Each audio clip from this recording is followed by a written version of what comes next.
من آقا من پول تو به 30% اضافه میکنم، جنس تو بیشتر میفروشم، کارم هم راه میفته. من اینو به تو پروپوز میکنم، اگه قبول میکنی بیا با هم کار کنیم. فروش اصلا ربطی به اینکه قیمت چنده نداره. فروش ربط به این داره که چجوری بفروشیش و اینکه مارکتینگ چقدر قوی باشه و چجوری یه پروداکتی رو پرزنت بکنی، یه پروداکتی رو توی مارکت بیاری. یارو میرفت زحمت میکشید، جنس رو میآورد میذاش، اینا میگفت آقا 20% به ما سود بده، اونم قبول میکرد.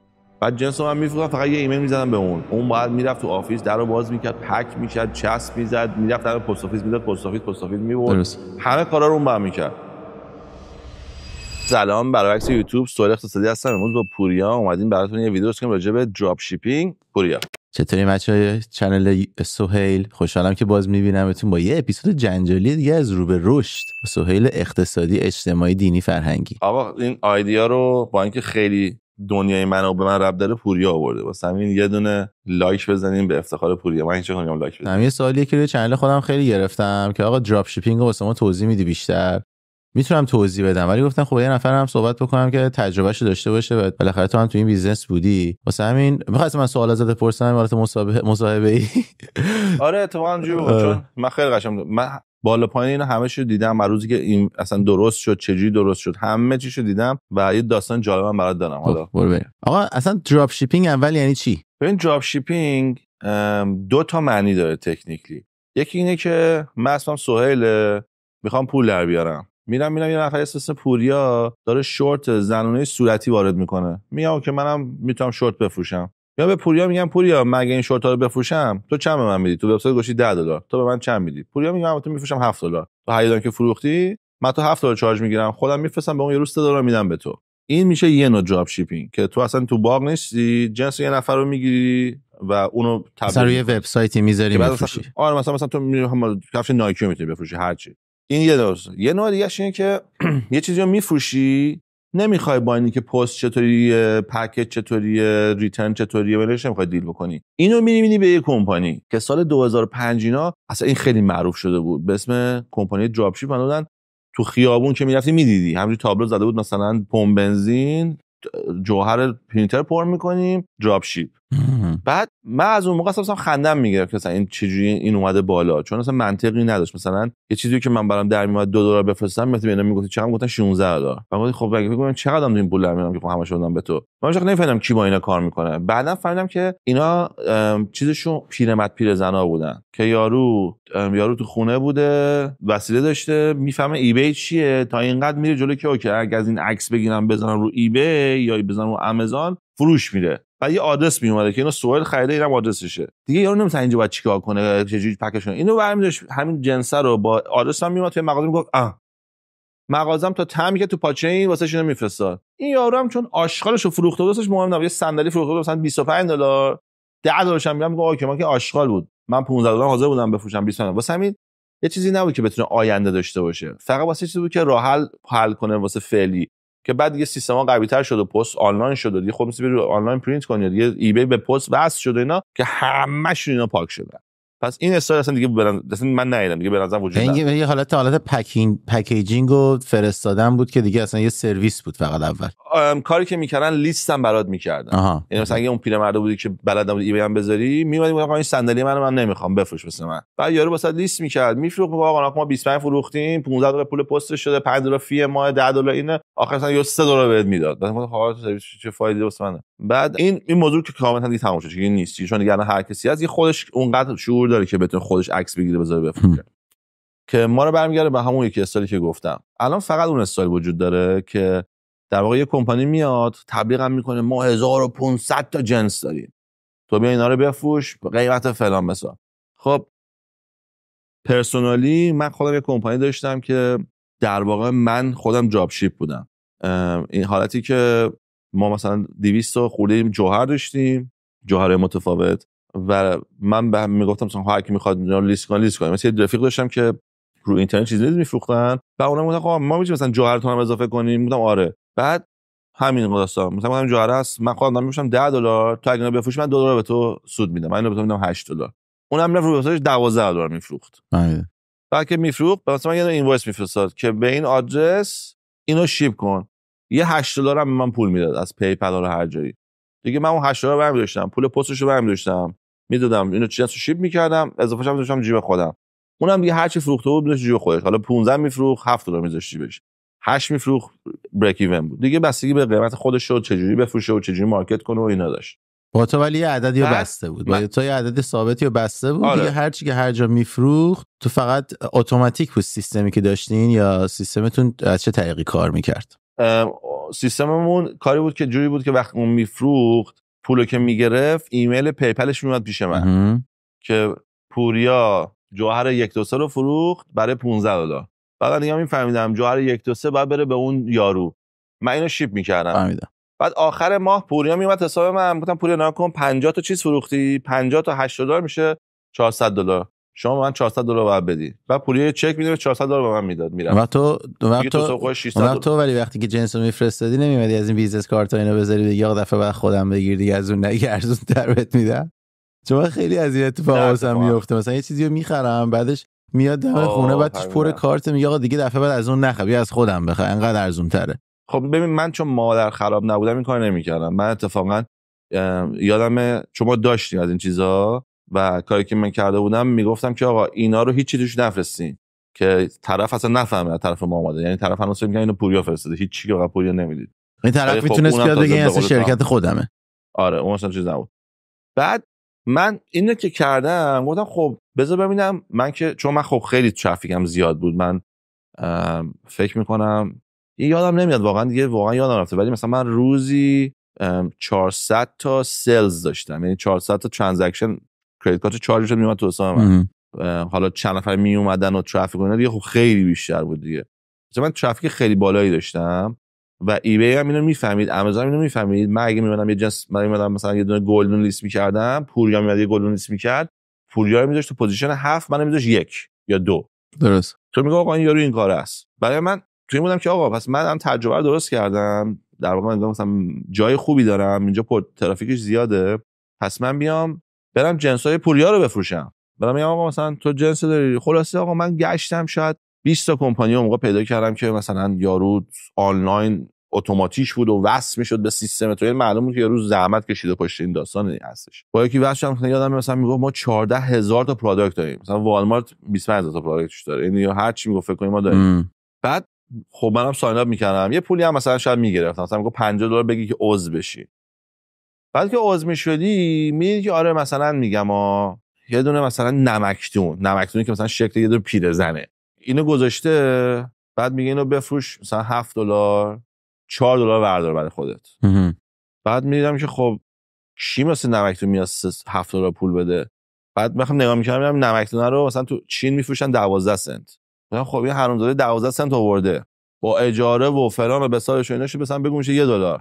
این $1 داره من میفروشه $4. خب 400% سود خیلیه. چقدر فکر می‌کنم ما سود بگیریم رو نمکدون که تو داری اینو میذاری؟ من تو واقعا فکر می‌کنم بفروشم اینو $8 عدد پایینیه، $7 عدد پایینیه، ولی بعید می‌دونم کسی اینو بخره. اسکول شاید یه فبر تو پاچش، ولی کسی که مثلا هتل داره نمیاد از ما بخره، کسی که رستوران نمیاد از ما بخره، چون میاد نگاه می‌کنه خب تو چین 12 سنت یه یارو دیگه مثلا خود $4 میفروشه. این خیلی جالب بود. یعنی اون قیمتی که مثلا من میگم بیا بفروش 7-4 به من بده، کسای دیگه بودن آنها داشتن 4 یا حتی 3.50 میفروختن. حتی خب موقع مدیا هم خیلی ضعیف‌تر بود. موقع مدیا چون ضعیف‌تر بوده دیگه مثلا اینجوری نبود سری بری ببینی تو چین چنده. خیلی الان فرق کرده. بعد من اونجا خیلی با کمپانی خیلی زیادی سعی کردم کار کنم و مغزم داشت درد میگرفت، چون میگفتم ببین من کمپانی گندم، الان یه نفر مثلا پوریا بود من بگم من نمکدون دارم، پوریا تو کار نمکدونه، من این نمکدون رو من شروع کنم فروختن، کلی سود به پوریا میرسونم، چون پوریا عمره اندازه من دید نداره. پوریا مثلا شاید 100 نفر در ماه ببیننش، منو در روز 1000 نفر دارن ببینن. پس پوریا وقت خداش باشه جنسشو من ازش بخرم، ولی هیچ پوریایی وجود نداشت که بخواد جنسشو من بده.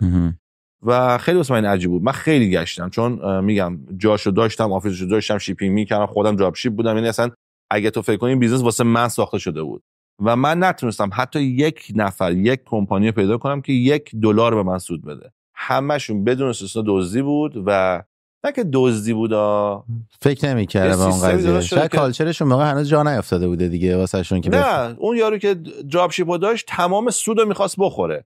یعنی به این فکر نمی‌کردی که آقا من خودم اومدم نمکتون رو بردم نمکتون بفروشم. چیزی که هستش اینه که تو اگه بخواید والیوم بالا بگیرید 100% به تخفیف میدن. یعنی توی چین که اصلا خوراکشونه که یا مثلا میگه انقدر بخری انقدر بخری. میگم دیگه من پوینتم این بود، گفتم اگه پوریا نمکتون رو برده، نمکتونی که من میتونم بخرم 12 سنت، اون احتمالاً خریده 9 سنت، اون اگه بیاد بفروشه 15 سنت خیلی خوبه دیگه، پولشو تقریبا 2 برابر کرده. منم لازم نیست برم 1000 تا 12 سنت بذارم، میام 15 سنت به این پول میدم، دنیامو میچرخه.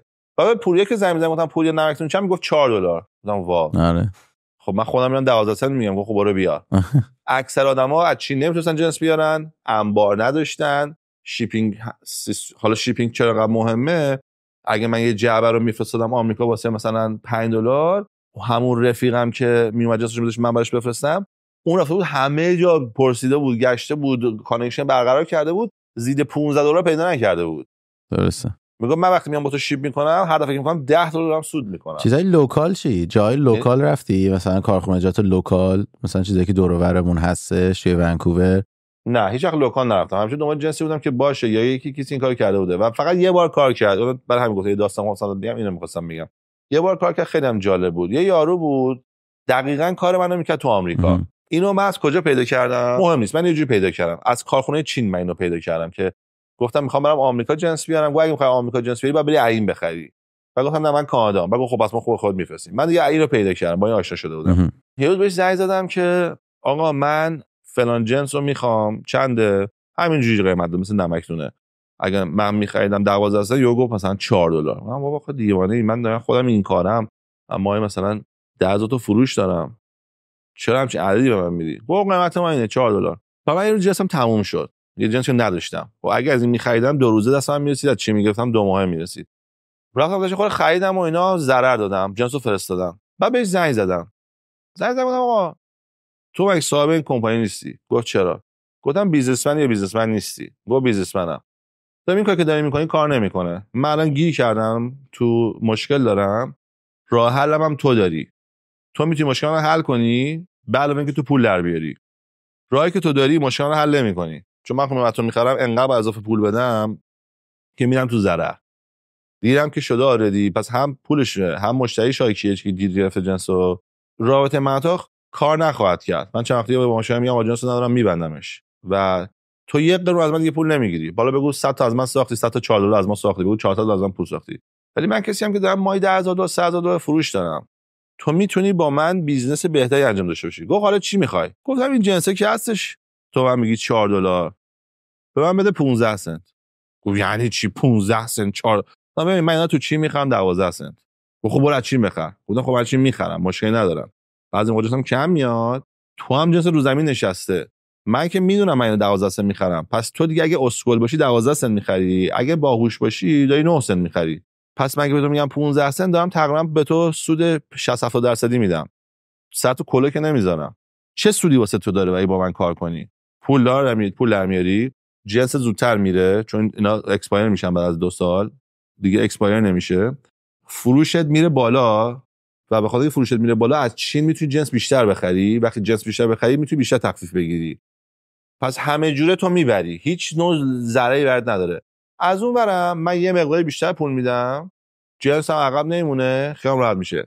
بعد از اون ور اگه این کارو بکنی جنسی که تو نداری من لیست میکنم، اونات هم شروع میکنم فروختن، چون دیگه انگار که من دارم از چین یه خوری گرونتر میخرم و به خاطر اینکه نواز زیاد بخرم و انبارش کنم میارزه برام چند سنت یا 20% 30% 40% به تو اضافه پول بدم. درست.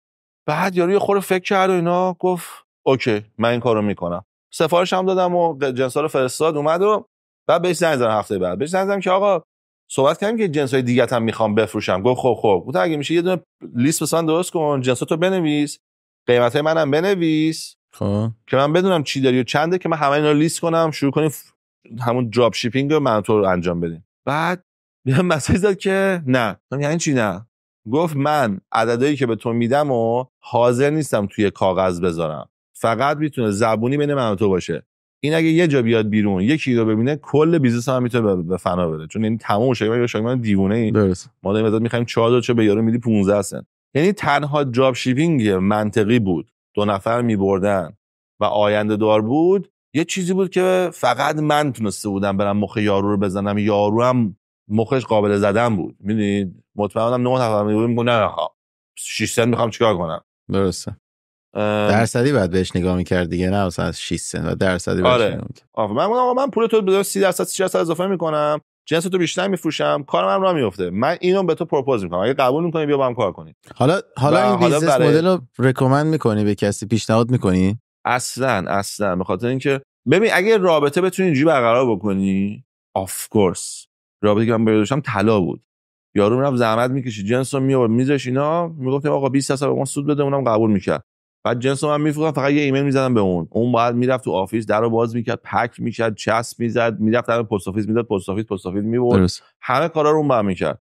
من هیچ کاری نمیکردم. یعنی واسه من عالی بود، خیلی هم خوب بود. آره ادامه داشتم تا روز آخرم باش کار کردم. اتفاقا کالیفرنیا چه جالب، خواستم برم سری بهش بزنم، آدرسش دارم، مثلا سلام یارو بکنم، چون اصلا بیزنس من رو داشتم بخوام سر همین آقا خورد زمین، نه که سر همین آقاها. اومدم کالیفرنیا 2 هفته که با این ستاپ کنم یه آفیس بزرگتر بگیریم، نصف آفیس رو من اجاره کنم، نصف آفیس رو اون اجاره کنه، اصلا جنسای منم دیگه بفرستم آمریکا. گفتم جنسای منم تو دیگه هندل کن، اگر جعبه سمت چپیا برداشتی که اصلا به تو ربطی نداره، اگه جنس تو راستیا برداشتی که مال خودته منو بیل کن. بعدش این سیستم رو استارت می‌کردم که اصلا اتوماتیک بشه کامل آفیس، که اون آقای خواجوی اولاغ گند زد تو تمام بیزنس ما. خب پس اصلا ریکامند نمی‌کنی. ولی الان من دیدم توی ایران خب خیلی اینا دنبالشن. مثلا دیدم یه سری کارخونه‌جات توی یه سری شهرستان‌ها هستن، روستاها هستن، چیزای محلی هسته، چیزای خیلی لوکال هستش که باز توی شهرهای بزرگتر خیلی سریعتر راحت‌تر میشه به قیمت بالاتری فروختش و جواب میده. حالا شاید توی اینجا تجربه‌ای که تو داشتی تجربه خیلی خوبی در نیومده، ولی و زمانه هم خیلی عوض شده، الان خیلی متفاوت‌تره تا اون موقع. الان تو میتونی واقعا یه جنسی رو بیاری. ببین به نظر من اینو بگم سهیل، فروش اصلا ربطی به اینکه قیمت چنده نداره. فروش ربط به این داره که چجوری بفروشیش و اینکه مارکتینگ چقدر قوی باشه و چجوری یه پروداکتی رو پرزنت بکنی، یه پروداکتی رو توی مارکت بیاری. واسه اینجا پاس کن برای من یه مثال بزنم برای کسایی که حرف تو شب باور ندارن یا نمیفهمن، یه جوری بفهمن تا خرام شد. من 2 تا کمپانی داشتم، جفتشون جوهر میفروخت، اسم یکیشون بود سهیل، یکیشون بود سهیل 1. یعنی هیچ چی فرق نداشت توش، که میرفت قیافاشون شبیه هم بود. عکس رو یه بار میگرفتیم، یعنی حتی عکس رو 2 بار نمیگرفتیم، یه بار عکس میگرفتیم 2 بار چاپش میکردیم. پس عکس یکیه، نوشته یکیه، منطقش یکیه. یعنی مثلا اگه این میگه ما 3 سال پولتو پس میدیم، این یکی میگه ما 3 سال پولتو پس میدیم. اگه ما 2 روزه میفرستیم، ما 2 روزه میفرستیم، ما درخت میکنیم، ما درخت. همه چیشون هم یکیه بیزنس وایز. حالا فقط این صفحش سبزه، این صورتیه. اینو ما ستاره زدیم، این ستاره نزدیم. اینو گذاشتیم $10 20% آف شده $8.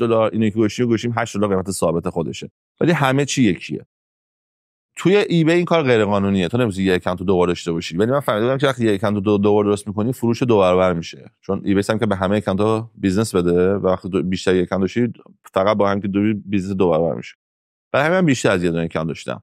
ولی چون ای بی خلاف بود، بعد یه کامپیوتر جدا می‌خریدی، یه اینترنت جدا می‌گرفتی، اصلا این دو تاش هم نباید وصل میشدن سعی یکی رو می‌بست. پس فکر کنم من توی اتاق نشستم، 2 تا کامپیوتر هستش، کامپیوتر چپ سهیل 1، کامپیوتر 2 سهیل 2، جفتش هم جوهر می‌فروشن. رفیقم پویا اون موقع با هم شریک بودیم، اون کامپیوتر 2 رو میچرخون، من کامپیوتر 1 رو. بعد نشستم دیدم یه ایمیل اومده، یه نفر میگه آقا من می‌خوام 400 تا جوهر بخرم. 400 تا عدد بالایی بود که من 400 تا جوهر می‌خوام واسه این پرینتر. بعد که نگاه میکنم و فکر میکنم، یهو پویا برمیگره میگه ای سهیل یه نفر ایمیل زده 400 تا جوهر میخوام. میگم اسمش قاسمه، میگه آره قاسمه. میگم خب به منم زده. میگه چند بدیم؟ گفتم که بیا یه بازی بکنیم. گفت چی؟ گفتم بیا تو هر قیمتی که تو فکر میکنی مناسبه تو بده، من 30% بالاتر میدم. بعد دوستم پویا خیلی بچه باهوشی، الان دکتره. بچه‌ش من نگاه کرد مثل آدم دیوونه، گفت وا چه کار احمقانه ایه. مثلا بری تو سوپر استور بگی خیار چنده، یکی بگه 100، یکی بگه 130. خب کدوم حمالی 130 رو میخره؟ همه 100 رو میخرن دیگه، میبینن یه چیزی فلان.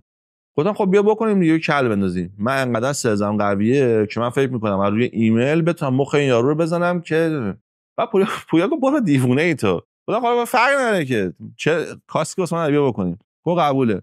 یه صف فکر کرد و اینا. گفت آقا من به این یارو قیمت میدم $1. نه حدس میزنم یا نمیچم. گفت من به یارو میدم جنسی $1. گفتم قبوله.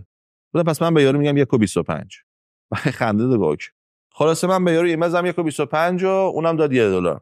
فردا اومدیم 2 تا ایمیل اومده بود که اینو اون سوال از من پرسید، سوال از اون پرسیده بود. حرف زدیم. حالا چون بین من و پویا یه کلی افتاده، اگه یارو میگه مثلا جنستون رو کی پس میگی تا چند وقت مثلا شما وارنتی دارین، من و پویا جواب اون یکیه و شاید پویا سعی میکنه بیشتر مثلا پاچه خاری هم بکنه. ما تا 3 سالیم ولی اگه شما مثلا 4 سال هم شد شما اوکی چون اوردرت بالاست مثلا، یعنی اینجوری داریم میریم جلو، یعنی که کل همو بزنیم. و بعد از 3 روز یارو به من ایمیل زد که اوکی من آمادم واسه اوردر. و پویا شاید 1 ماه از من میپرسید که چرا یارو از تو گرفت، من اینو نمیفهمم. این نفهمیدنش اوکیه، ولی اینی که بفهمی این اتفاق میتونه بیفته خیلی مهمه. من همه حرفا رو زدم که اینو بهت بفهمونم. به حرف پوریای کوچولو رو که کوتاهی که زد، فروش به قیمت ربطی نداره، فروش به سیلز پرسن، به موقعیت و جوری که تو صحبت میکنی. یعنی این مثال از این قشنگتر نمیتونه باشه. آنلاین این نه قیافه دید، نه صدا شنید، نه ما مالی دیمش، هیچی. یعنی یه کاغذ میاد جلوش میخونه. و اگه من تونستم روی کاغذ بخوام یکیو بزنم که یه نفر دیگه میدونستم دارم این کارو میکنم و هر کاری که من میکردم اون میکرد، اگه من گفتم 3 سال میگفت 3 سال میگم، هر کاری هم که من میکرد باز باخت.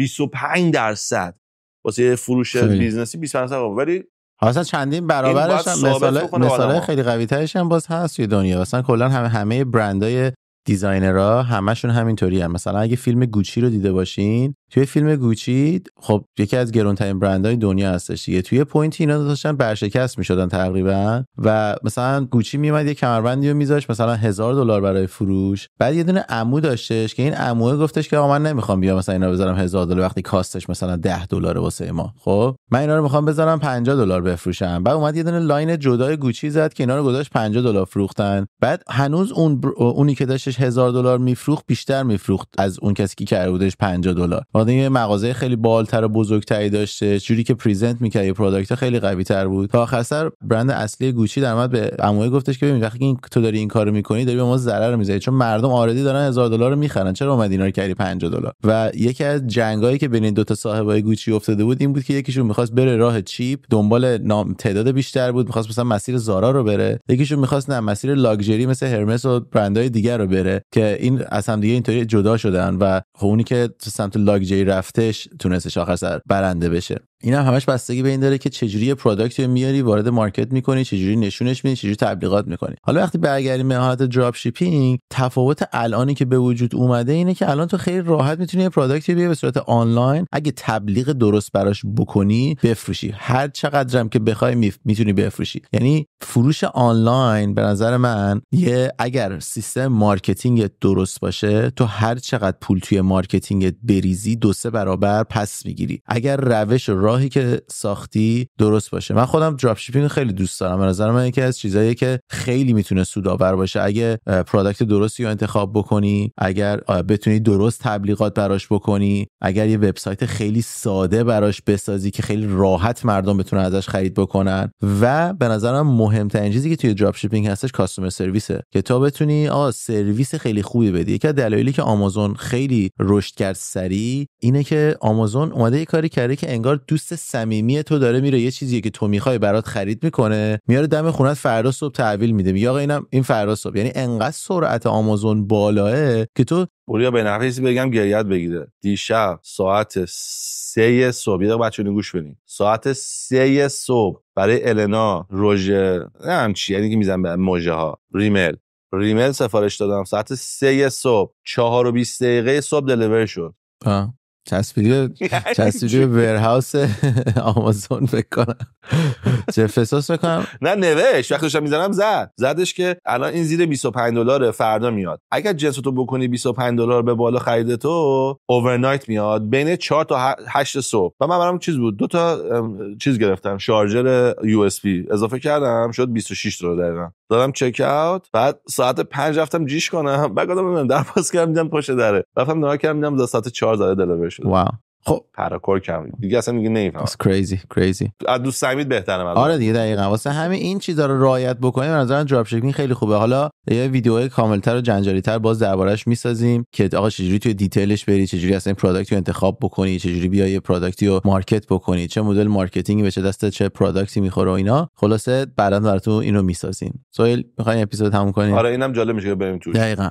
ولی فقط برای دراپ شیپینگ کاری که باید بکنیم باید حواست باشه که جنسی که پیدا میکنی خوب باشه، طرف به دروغ نگه، چون مثلا بعضی موقع یارو مثلا بهت آفر میکنه که من اینو میفرستم بلکه تو میفرستی یه چیز دیگه میفرسته. اینا خیلی مهمه. بعد تو دودش میاد تو چش تو نگاتیو فیدبک میگیری، تو اکانتت بسته میشه. مثلا هر کسی میگه من جنسام نباید باور کنی، تستش بکن حتما قبل از اینکه یه دونه واسه خود بخر، یکی واسه رفیقت بخر، ببین چه جوری دو تا جوش یکی پیش میره. خیلی اینا خیلی مهمه که چون طرف براش اصلا مهم نیست، اگه گم بزنه اسم تو هبه میره و اگه طرف زیاد آدم داشته باشه آره دیگه اون بیزنس اونا اصلا صدمه نمیبینه. بیزنس توئه که تو داری سعی میکنی بسازی، تو بیشتر واسه این چیزا زمان بذاری و فکر بکنی تا اونا، بخاطر اینکه اونا کارخونه‌ان که دارن میفروشن، به هر حال تو باشی یا نباشی میرن جلو، ولی تو میخوای یه بیزنس دراپ شیپینگ از توی پروداکتای اونا به وجود بیاری. واسه همین همش باز برمیگرده به اینکه تو چجوری سیستمتو میسازی که میگم بعداً تو یه ویدیو باحال میتونیم توضیح بدیم. من یه دونه سوال آخر دارم، اینی که به نظر تو یه نفر میخواد دراپ شیپینگ درست بکنه، بره هر چی میتونه پیدا کنه بزنه، یا بره بگه آقا من دنبال لاستیک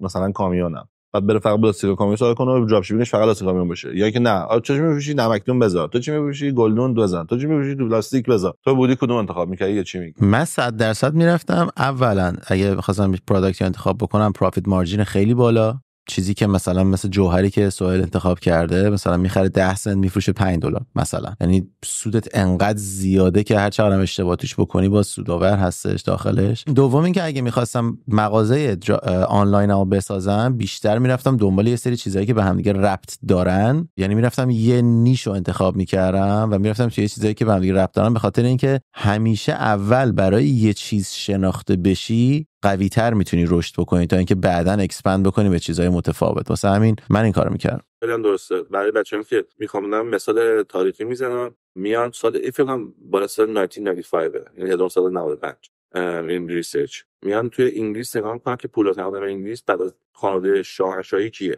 میبینن یه یارو که نفر اول پولدار کشور رو بعد از پادشاه، بعد میبینن چه جوری یارو پولشو درآورده، نگاه میکنن ببینن 150 سال پیش که کل دنیا روی اسب میچرخیده، بیشتر بیزنس زدن نعل اسب به پای اسب بوده، چون هی کنده میشده، خیلی باید تونتون رو ریپر میکردی که اسب فقط بهتر کار کنه. خب همیان سر هر کوچه‌ای مثلا یه پمپ بنزینه اون سر هر کوچه یه دونه نعل اسبی بوده. این یارو هم که الان پولدار تنینه خانواده‌اش، اون موقع جدش همین نعل اسب میزده، ولی یه کاری میاد میکنه، میگه ما فقط نعل اسب عقبو میزنیم. حالا مگه یه پارچه بندازم پای اسبو بیاری از اون خم کنم بیارم عقب، احتمالاً تو فرق جلو و عقبو نمیتونی بفهمی چون عین همه، ولی بالاش خب پای عقب گنده تره، ولی چون پای عقب گنده تره بیشتر فشار رو زمین میاره و بیشتر اینو کنده میشده. این یارو هم می‌خواد یه چیزیش متفاوت باشه، میگه آقا من فقط عقبو میزنم جلو عقبو نمیزنم، که این سری آقا دیوانه میشدم. مثلا آقا من سه تاشو افتاده، خب جلو عقب واقعا بزنیم، نه فقط عقبو میزنیم. به میگن اسپشیالیزیشن. این یارو اومده فقط فوکس کرده روی نعل اسب، اونم عقب. هر کی که تو خیابون اگه مثلا منو پوریا داشت من میگفتم نعل اسب پوریا میافتاد، من گفتم ببرید پیش قزنفر. گفت چرا قزنفر؟ بابا قزنفر فقط عقبو میزنه. پس بعد خوب باشه دیگه، یعنی انقدر دیگه عقب قهار و مهاره که فقط اینو میزنه، هیچ معنی نداشته. تازه که بهش فکر کنید یا بدتر هم بوده، چون کسی که 4 تا نمیزنه بعد بیشتر تجربه داره دیگه، چیزای متفاوت بیشتری دیده. ولی هیستوری که میره 50 سال این در ازای پادشاه کشور پولدار میشه، چون که اومده روی چیز خاص زوم کرده. این خاص بودنو من نوتیس کردم با بچه‌ای که صحبت می‌کنم تو کانسالتیشن اینا، اکثرا ارزش اینو نمیدونن و اونوری فکر می‌کنن که اگه ما اینجوری داشته باشیم 1000 تا جنس داشته باشیم همه چی بدیم. مثلا میگم میگه من وبسایت می‌زنم، اپ دیزاین می‌کنم، آب و حوض می‌کشم. میگم خب نمیشه اعتماد کرد دیگه، من نمی‌تونم باور کنم تو واقعا همه اینا خوب باشی. شاید باشی یا راه اینقدر خفنه مثلا، ولی اسپشیالیزیشن همیشه بیشتر جواب میده و اینم روی آماره نه رو حرف من. اینو خواستم فقط بگم باشه در این ویدیو.